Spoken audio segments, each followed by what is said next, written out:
नमस्कार दोस्तों, स्वागत है आप सभी का। बहुत दिनों के बाद हम लोग फिर से अपने वाइट बोर्ड पे आप लोगों के साथ मिलने जा रहे हैं, क्योंकि इससे पहले की जो हमारी 2-3 क्लासेस जो हुई थी वो कक्षाएं हमारी कंप्यूटर के माध्यम से हुई थी।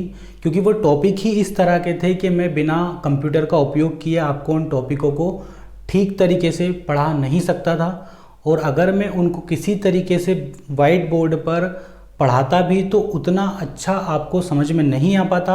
और मैं नहीं चाहता था कि आपका 1 नंबर का भी जो घाटा हो, 1 नंबर की भी जो कमी हो, वो मेरी ओर से किसी भी प्रकार की आपके लिए रहे। इसीलिए मैंने कंप्यूटर का उपयोग किया, और मैं आशा करता हूं कि MS वर्ड और MS एक्सेल की जो कक्षाएं हमने की हैं दोनों आपको मिल गई होंगी और बहुत अच्छे तरीके से आपको समझ में भी आ गया होगा। दोनों का जो PDF था वो मैंने आपको उपलब्ध करवा दिया अपने टेलीग्राम ग्रुप में भी।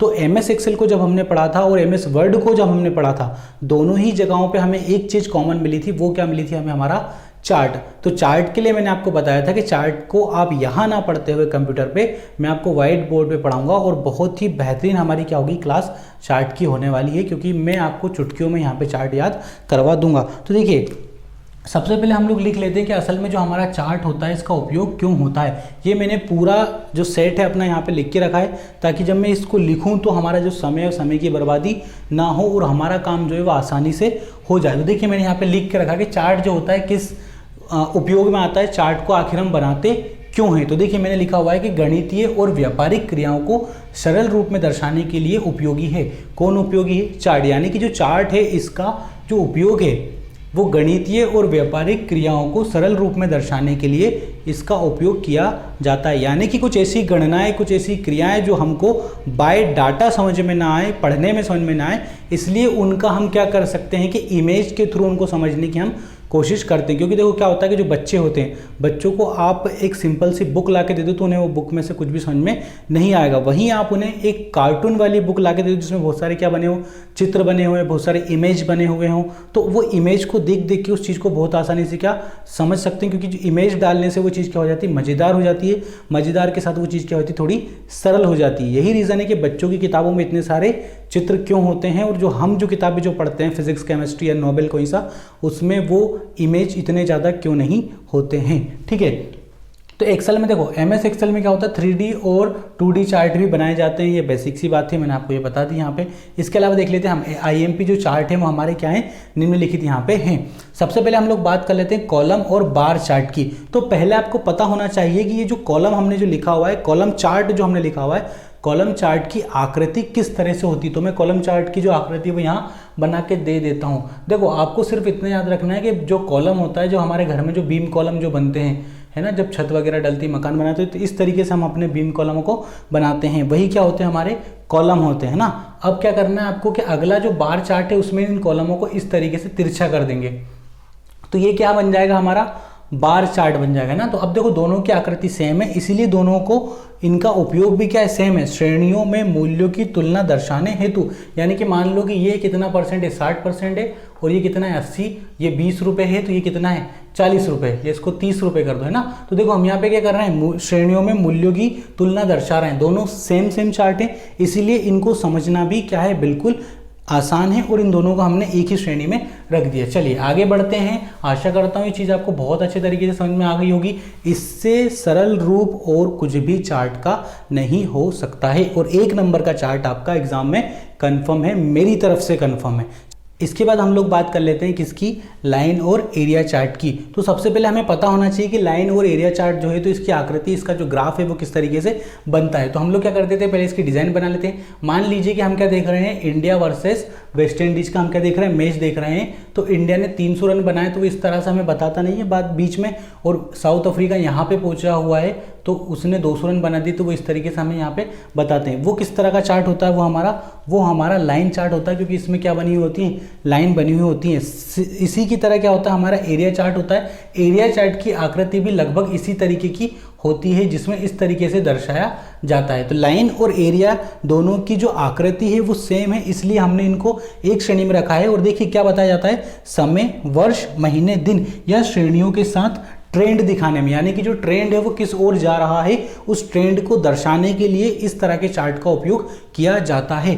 पहली बात तो ये कि अगर आपको क्वेश्चन आता है कि जो टाइम है, डे है ना, उसके बाद जो क्या बोलते हैं महीने हैं आपके, जो मंथ है ना, ईयर वगैरह हैं, जो ये किस तरह के चार्ट में रखे जाएंगे, तो दोनों ही आपके लिए सुटेबल क्या हो जाएंगे, ऑप्शन वहाँ पे हो जाएंगे, दोनों एक साथ नहीं आएंगे। उसके बाद हम लोग बात कर लेते हैं पाई और डाउटनट चार्ट की। तो देखिए क्या होता है, पाई चार्ट का सबसे पहले हमें क्या इमेज हमें ध्यान में आना चाहिए। इमेज आपको किस तरीके से याद हो जाएगा, देखो सिंपल सी ट्रिक मैं बताता हूँ।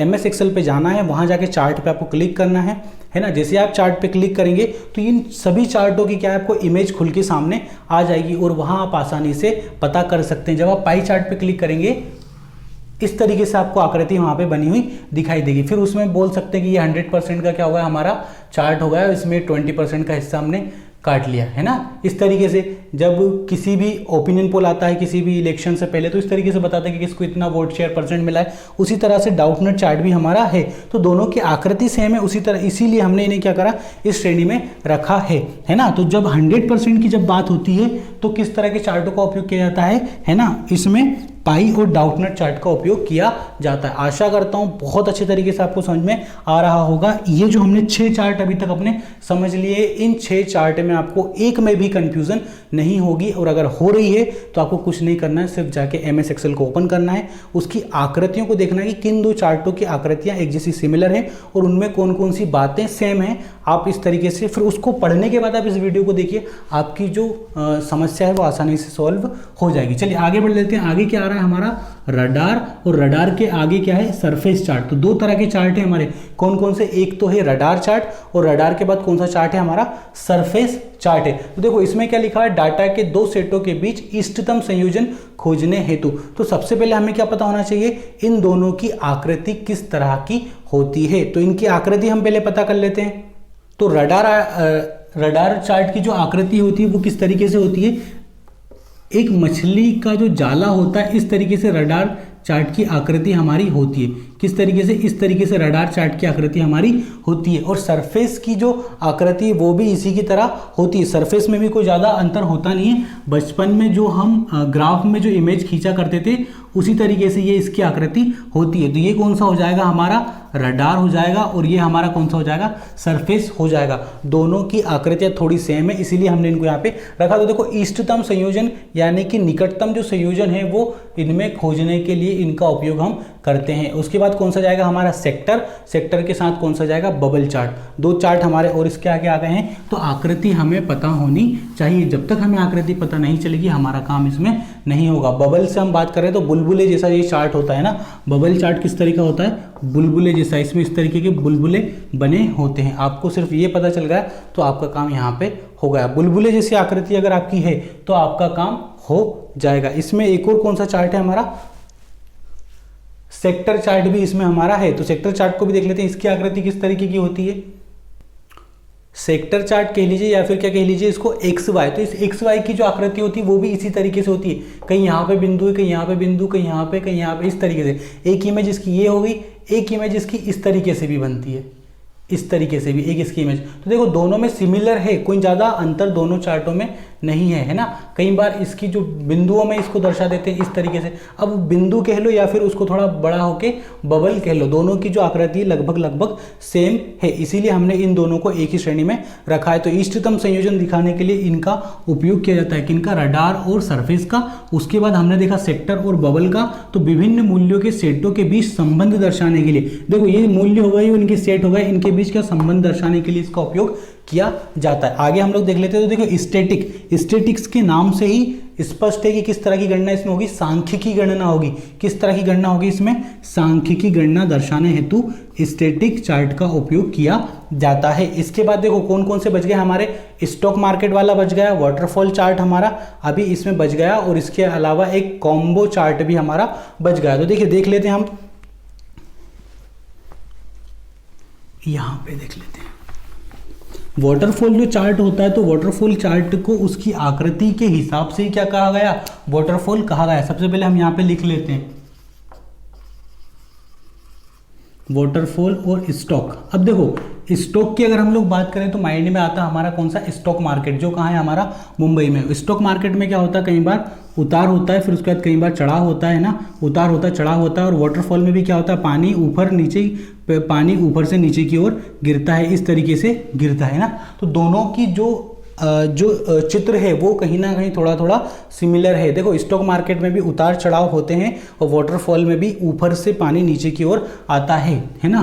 तो इस तरीके की स्टॉक मार्केट की जब बात जाएगी तो व्यापारिक जो उतार चढ़ाव होते हैं उनको दर्शाने के लिए इसका उपयोग किया जाता है ना। तो वही का वही इन दोनों का संबंध हमारे यहाँ से हो जाएगा।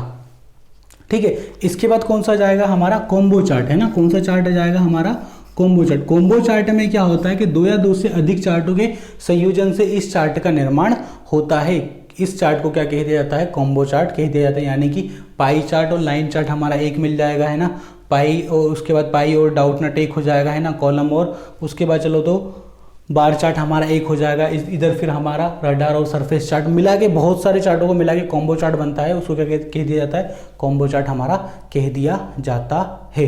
तो ये क्या थी, हमारी चार्ट की कक्षा थी। आशा करता हूं कि आपको चार्ट पूरी तरह से समझ में आ गए होंगे। और यदि किसी तरह का क्वेश्चन सीबीएसई की एग्जाम 2022 नवंबर में जो पेपर हो रहा है हमारे 5, 6 और 7 तारीख को, या उसके बाद भी जितने भी पेपर होंगे सीबीएसई के, उसमें अगर आपको यहाँ से क्वेश्चन आता है तो आप आसानी से सोल्व कर देंगे। ठीक है, इसके बाद हम लोग मिलते हैं हमारे एमएस पावर पॉइंट की कक्षा में मिलेंगे। अगली जो कक्षा हमारी एमएस पावर पॉइंट की होने वाली है वो फिर से हमारी कंप्यूटर पे ही होगी, ताकि आपको अच्छे तरीके से एमएस वर्ड और एक्सेल की तरह पावर पॉइंट भी समझ में आ जाए। आज के लिए कक्षा में इतना ही। आशा करता हूँ आपका बहुत ज़्यादा अच्छा ये वाला सीजन हमारा गया होगा। अपना ध्यान रखिए, सुरक्षित रहिए। जय हिंद, वंदे मातरम।